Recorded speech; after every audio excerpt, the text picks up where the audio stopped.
Hi everybody, it's John back again with another update video.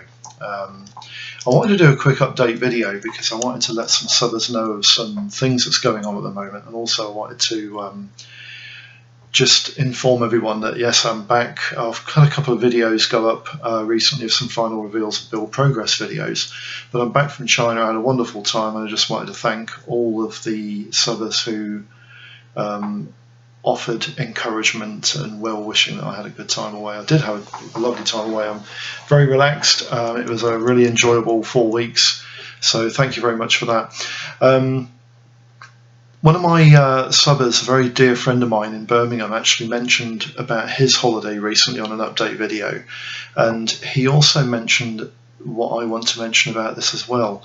For some reason, even with no extra content going up, I managed to pick up about 20 extra subbers in the 4 weeks I was away, and since then about another 7 or 8 subbers in the last week, and it's very encouraging, and it makes you feel like, you know, you're definitely doing something right. Somebody must be getting something out of the content we're putting up, and it's very encouraging. So thanks for signing up, thanks for checking out some of my videos. It's really nice. It makes you feel like getting more stuff up, and you know, getting more stuff out there to the community. It's fantastic. The community on YouTube, the modelling community, is fantastic. I also wanted to put out maybe a little feeler. I've got 5 subbers in particular in mind, and I'm going to name you guys because I think sometimes it's nice for you to be told that, in my opinion, and probably a number of other subbers' opinions, you guys are actually top-notch modelers. But what I'm actually wondering is that it might be possible for you to put up, say, some training videos or hints and tips videos. I did mention this once to a subber about a year ago, and he said he's not really into this type of thing, but I think with the quality of the work that you guys put out, I think it would be nice to put up some tips videos and some, you know, some ideas of how you do particular types of work, how you mix your paint for the spray guns, how you apply layers of paints and stuff like this. The guys that come to mind in particular, although there is a 6th person that I don't know how he does it, but he gets fantastic finish on brushwork. But I'll mention these subbers by name because, and I hope you don't mind, but there's a guy in Devon called Tim Edworth. I believe he's an IPMS builder, and he does a lot of, he hosts an awful lot of buddy builds, and he does quite a lot of builds for display purposes, and also I think he does quite a few jobs, you know, just personally for himself because he likes the idea of that particular type of project. But the work he puts out is absolutely phenomenal, and I am in awe, and I can only dream of being as good as this guy. So it would be nice to get some videos from you, Tim, about stuff, about methods and how you do things to get the effects and the finishes that you do. The IBM in America, Martin Lamont, he's another guy that I really admire his work. He tends to build his kits in particular fashion, and he tends to follow the same formula with this particular fashion. And your update videos on your kits are really good, and they're really informative on how to do certain things. But I've actually had a number of tips put through on my comments to videos that I've done from you, Martin, that are really, really useful. And I think it might be quite good for you to like put together a video where you just literally come up with a number of these tips. The one about putting decals into the window for bleaching yellow decals was superb, and it does really work. My mate in Birmingham, Al Wood, he is a phenomenal figure painter, and he does a lot of, if you like, Warhammer and Warcraft style figures, and the quality of the work that he puts into these is phenomenal. Really, really effective paintwork, and it would be quite nice to see even if you just did a video on how you produce the finishes that you get with some of this figure painting, which also goes over to some of your 35th and 48th scale vignettes that you made figures for, the work is outstanding, Al, and I can't praise you any more than I can.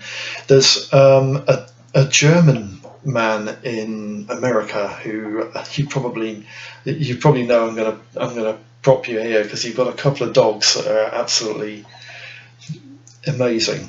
But Panzerman's Bunker in America is actually a German fella, and I am in awe of that he has a way of bringing humour into his videos, and also a sort of a caricature sort of effect into his vignettes, dioramas and model builds, and it's just very, very humorous.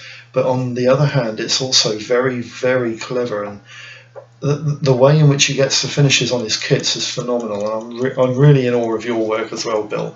Never ever tire of looking at your videos.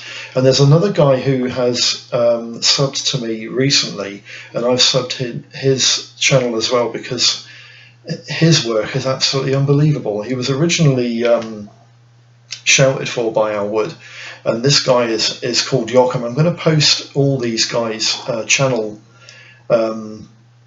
their channel IDs on the comments at the bottom, on the descriptions at the bottom rather, of this video, so that you can check out their work. But it would be really nice if you guys could all do some sort of videos on how you end up with the effects that you do and the finished products that you do, and some of the build methods and some of the hints and tips. And there's also a younger subber who I'm not sure where he hails from, but James Furr and his brother are involved in doing a project at the moment where they're building all the kits to represent the the aircraft subjects in the Duxford Air Museum. And some of the models that he's produced, especially the metallic finishes that there was one particular one that I was absolutely gobsmacked when I saw it, which was his P40. He had a metallic, almost a chrome finish on this kit, and it was absolutely unbelievable. So if all you guys could sort of have a think about it, I'm not saying you've got to do it, I'm just saying it might be an idea if you just have a think about this and maybe put some videos up on how you get your finished products and some hints and tips. It would be very useful for us minions who can only dream of being this good. So it's just a thought anyway. I also want to give a shout out to a volunteer group who's doing some work up and down the country. They're called the Devon Volunteer Group, and they've got workshops up and down the country, but they're trying to set up a workshop in London, and they need volunteers to help them organise and oversee the workshop that they want to set up in London. And basically what they're doing is they're helping autistic people by the use of modelling in a modeler society. There is a Facebook page that they have set up on Facebook, and I'll give you the link for that. But the thing that I sort of fancy doing, and maybe it's a suggestion for you guys as well, is that if you could post some sort of slides. I mean, I don't know, I haven't actually checked out your Facebook page yet, but if you could post up some slides on YouTube of some of the work that's done by the autistic members, it might not only just get volunteers to help run your workshop, but there is also a possibility that kits cost money, and equipment costs money, time costs money in many ways. You might end up with some sort of funding or donations given to your group to help you accomplish what you're trying to do. So again, you've got a Facebook page. I'll post the link up in the description of this video, and people can check you guys out and see if there's any way that anyone can help, if that's what they're into. Right, the last thing I wanted to promote is a change in aspect of the format of my inbox reviews. I've noticed recently over the last sort of dozen videos that I've put up is that some of the aircraft subjects and a number of the armour subjects are incredibly popular in both scales, and companies who manufacture models for them. So instead of doing the entire range of, say, for instance, a Messerschmitt 109 that I did 2 videos for, the options and cost sections of those videos were like 20 minutes. I want to try and bring that down on the popular kits. The kits that have only got like 6 to 10 options in all scales I'll still do in the usual fashion, but kits that have got loads and loads and loads of different options in loads of different scales, what I'm going to generally do, if say I'm going to do a Messerschmitt 109 and it's say an F variant, I would only cover the options and costs in that scale of the kit I'm in box reviewing of the F variant of the 109, and it should sort of limit the amount of time it takes to cover the options and costs of very popular kits. So this is an update I just wanted to bring to people's attention. So I hope this video has been of some use, and please check out these guys and have a think about the suggestions that I brought forward on this video. It would really be good for us out here that are trying to improve the quality of the modelling that we're doing. So thanks for tuning in. I hope all your modelling subjects are going really smoothly and well, and I'll see you for the next video. Bye bye for now.